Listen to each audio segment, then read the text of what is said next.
आज का ये एपिसोड शुरू करने से पहले एक छोटी सी बात। क्या आप भी अपना पॉडकास्ट बनाने की सोच रहे हैं? तो एंकर ट्राई कीजिए। ये पॉडकास्ट बनाने का सबसे आसान तरीका है। नंबर 1, ये फ्री है।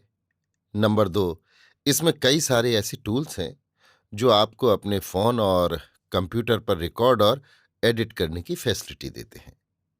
नंबर 3, आप अपने पॉडकास्ट को डिस्ट्रीब्यूट भी कर सकते हैं, जिससे इसे स्पॉटिफाई और दूसरे प्लेटफॉर्म पर सुना जा सके। तो डाउनलोड कीजिए फ्री एंकर ऐप या विजिट कीजिए anchor.fm पर अपना पॉडकास्ट स्टार्ट करने के लिए। ये तो थी एक छोटी सी जानकारी, और अब शुरू करते हैं एपिसोड का सिलसिला। तो आज के एपिसोड में लीजिए सुनिए आचार्य चतुर्सेन शास्त्री के लिखे उपन्यास सोमनाथ के 72वें भाग रात के अंधेरे में को मेरी यानी समीर गोस्वामी की आवाज में। कृष्ण पक्ष की प्रतिपदा का क्षीण चंद्र आकाश में बांकी छटा दिखा रहा था। सागर स्तब्ध था। आधी रात बीत चुकी थी।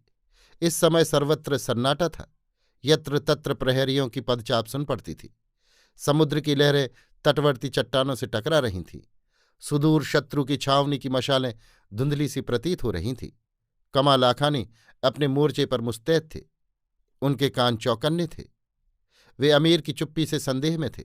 इससे वे बड़ी उत्सुकता और बारीकी से अमीर की गतिविधि पर अपनी गृध्र दृष्टि जमाए थे। उन्होंने अपने 200 कुशल कछुओं को किसी भी क्षण तैयार रहने का आदेश दिया हुआ था।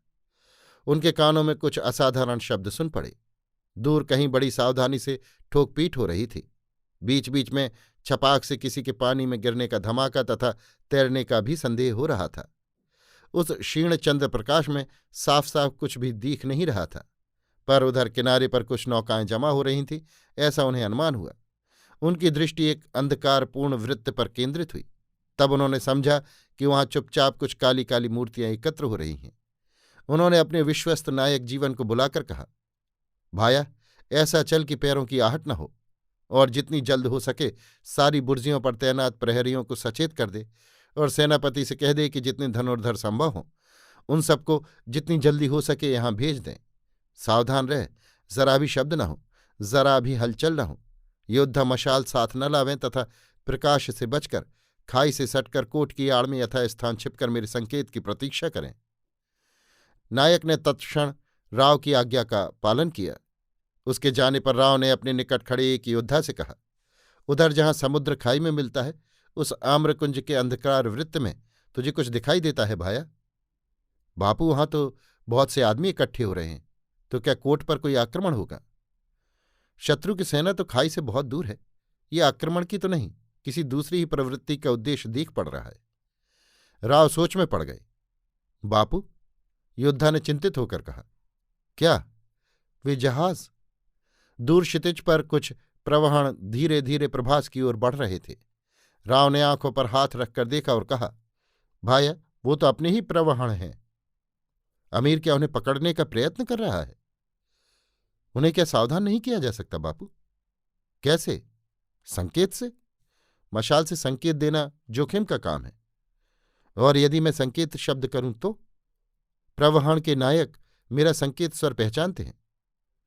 ठीक नहीं है भाया, शत्रु का ध्यान उधर है भी या नहीं कहा नहीं जा सकता।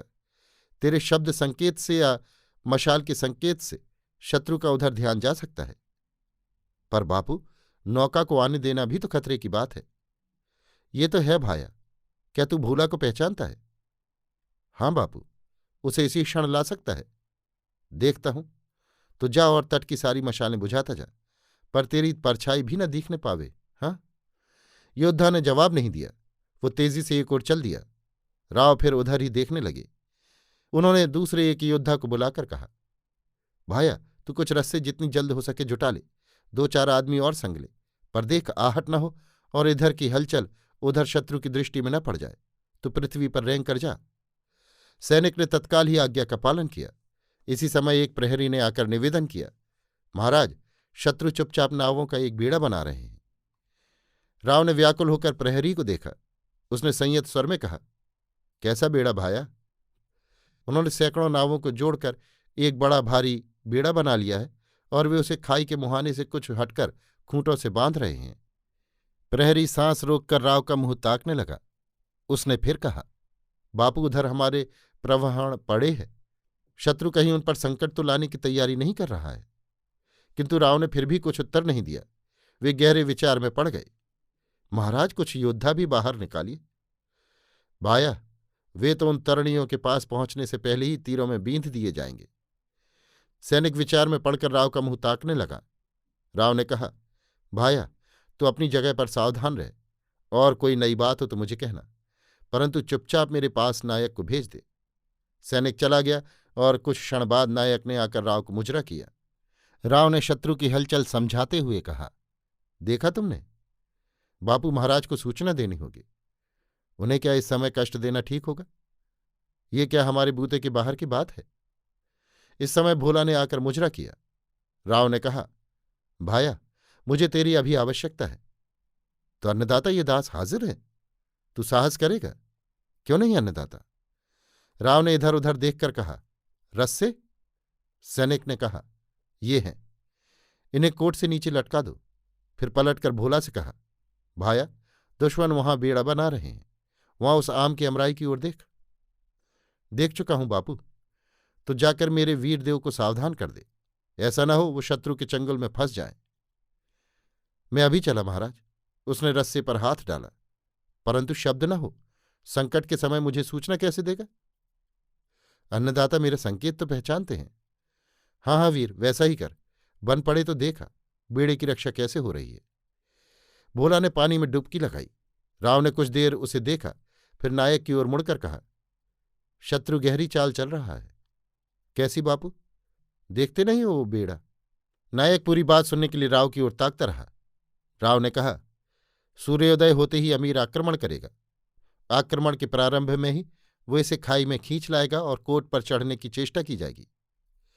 ये तो बड़ी भयानक विपत्ति है बापू, इसे दूर करना होगा भाया। बापू, महाराज को सूचना देनी चाहिए। नहीं, ये हमारा काम है। तुम जितने तैराक इसी क्षण इकट्ठे कर सकते हो उन्हें लेकर खाई के मुहाने पर मेरी प्रतीक्षा करो, परंतु सावधान रहो, शत्रु को तुम्हारी हलचल का तनिक भी पता न लगने पाए। नायक चला गया। राव ने देखा धनुर्धर योद्धा 2-2 4-4 की संख्या में दल बादल की भांति आ आकर बुर्जियों पर, मोर्चों पर, ठियों पर आसीन होते जा रहे हैं। राव आश्वस्त हुए, परंतु इसी समय उन्हें ऐसा भास हुआ कि वो विराट बेड़ा हिला। उन्होंने आश्चर्य से देखा, वे नावें बिखर कर भिन्न भिन्न दिशा में बह चलीं। राव को आंखों पर विश्वास नहीं हुआ। क्या ये भगवान भूतनाथ सोमनाथ का देवी चमत्कार तो नहीं है? इतने में कोट के नीचे से संकेत हुआ। राव ने रस्सी लटका दी। भोला चढ़ रहा था। राव हर्ष से नाच उठे। उन्होंने कहा, आ वीर, क्या ये तेरी ही कारस्तानी है? भोला हंसते हंसते अपने भीगे वस्त्र निचोड़ने लगा। उसने कहा, बड़ा मजा हुआ बापू। जाते जाते मैंने सोचा कि चुपचाप बेड़े को देखता ही चलूं। जाकर देखा वहां कोई नहीं है। बेड़ा खूंटे से बांधकर मेरे बेटे सब चले गए थे। प्रहरी कुछ दूर आग ताप रहे थे। मैंने डुबकी लगाई और बेड़े की तली में पहुंचकर दांतों से बेड़े की सब रस्सियां काट डाली। किसी को पता नहीं लगा। बेड़ा लहरों के थपेड़ों में घूमता हुआ गहरे समुद्र में ये जा वो जा। भोला दांत निकालकर हंसने लगा। बड़ी बात हुई भाया, तैने प्रभास को भी बचा लिया और मेरी इज्जत को भी। उन्होंने आगे बढ़कर भोला को छाती से लगा लिया। फिर कहा, परंतु अभी तुझे फिर जाना पड़ेगा। समझ गया बापू, मुझे वीर सिंह जी को सावधान करना है। हाँ, कहीं हमारे प्रवाहण शत्रु की दृष्टि में न पड़ जाए। तो मैं अभी चला, भोला ने रस्से पर हाथ डालते हुए कहा, और वो चुपचाप गहरे पानी में बैठ गया।